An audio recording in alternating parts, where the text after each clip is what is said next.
real quick. A little Pacman256 Negativland. Ugh. Took me forever to get so you can really listen to this. Return you to your rightful channel. Get used to it.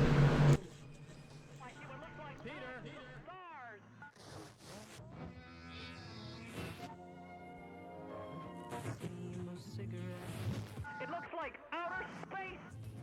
That's just the floor. He has it painted that way.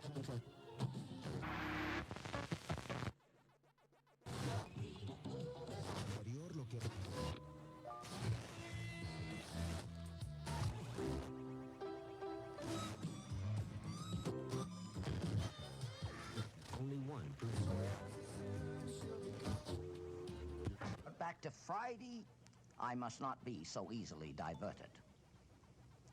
Oh, what was that again? The Friday family belonged to an uncommon theological order, the Sandemanians, they were called. Oh, In his later years, and indeed throughout his life, Friday thought that men of science were given to higher moral feelings than other men.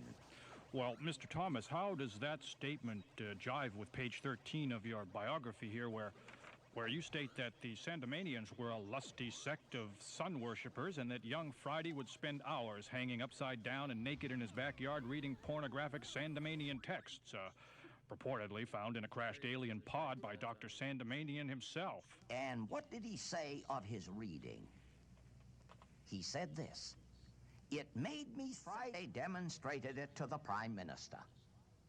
I'm so depressed, Andrew. You can't be depressed. This is the holiday season. But America's losing its values, Andrew. I just read it in the paper. Nonsense. I spent my lunch hour at Hastings, and believe me, there are plenty of values there. Andrew, I'm talking about something much more far-reaching. I doubt it. The values I saw at Hastings reach to just about every gift item you can imagine. Sweaters, dress shirts, neckwear, sports shirts, outerwear jackets, camel hair sport coats, suits, casual slacks. Andrew, this is deeper. Deeper?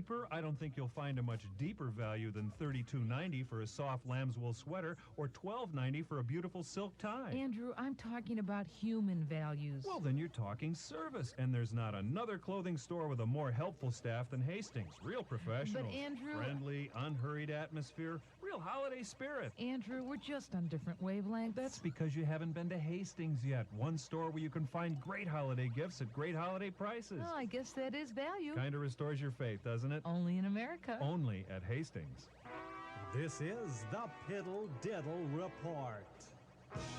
A 5-hour in-depth report on current issues of substance.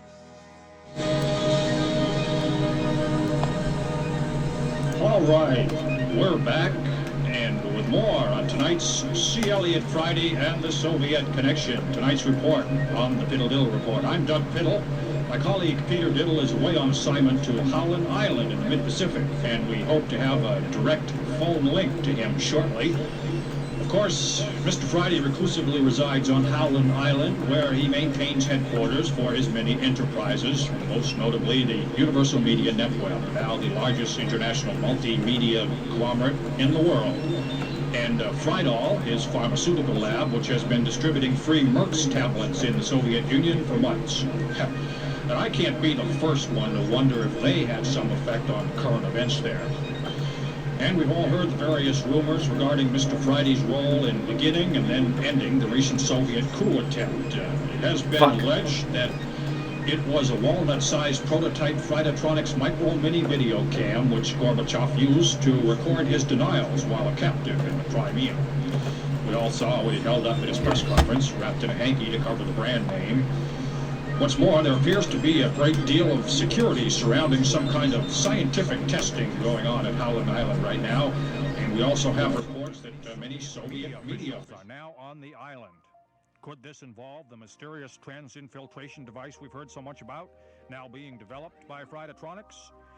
Is Friday on the island at all? We heard his flying wing left Howland several days ago, taking the polar route towards Russia. Is he dead? No one's heard or seen the man in over 6 years. Well, we're going to try and find out these and other things occurring before and after you hear this. Peter Dill should be calling us soon with his report on the spot from that tiny dot so isolated that it isn't even in any time zone. And in fact, I think this is his call coming in now. Let's check that right here. Peter, are you there? What time is it? Hey, where did he land at? Just a second here. It's fabulous. It's fabulous. It's all green. It's beautiful. It's gorgeous. What are you going to do next, Peter? I don't know, but with these new pills, it'll be easy to make up my mind. Okay. Well, listen. I'm going to look for some of those Soviet officials, I guess. Oh, hey, hang on, Peter. Okay. Hang on. Don't go away. Listen, the console is indicating we have a very special phone call here. Could you hang on a minute? No trouble? We have a call. No one's on call. Just a moment, Peter. Let me adjust the scale. All right, go ahead with that call. This shit is so trippy because it's how do you beat the game? Peter, this is very special. Do you eat the dots? Do you progress through the maze? Do you go further up? Go ahead. You know what I'm saying? Please, Mr. President, go ahead. I think your trip is just going to ignite the excitement and the forward thinking for this country, so I really just wanted to call up and wish you the very best. I forget. It's just like you just kill them and then they won't respawn. I wish I figured out these power-ups. Can you hear Mr. Bush all right? I'm Wait, he's still on. He's still on. Mr. Bush, are you still there? I couldn't understand that. Yes, just a moment. No. He was a calm guy out there, you know, and now look at him. How are you going to do that? It's great talking to you, and I'll let you go back to work. What's the next thing you've got to do? That's what I was wondering. Move forward, I guess. I voted Democratic, you know. Oh, that's great. I'm sure it'll go well. Sitting right behind my desk is that model you gave me down there, and also the picture of you two guys. And it was there before this phone call. Fuck! Oh, how about that, Peter? Great May deal. I address the Vice President? He cut out.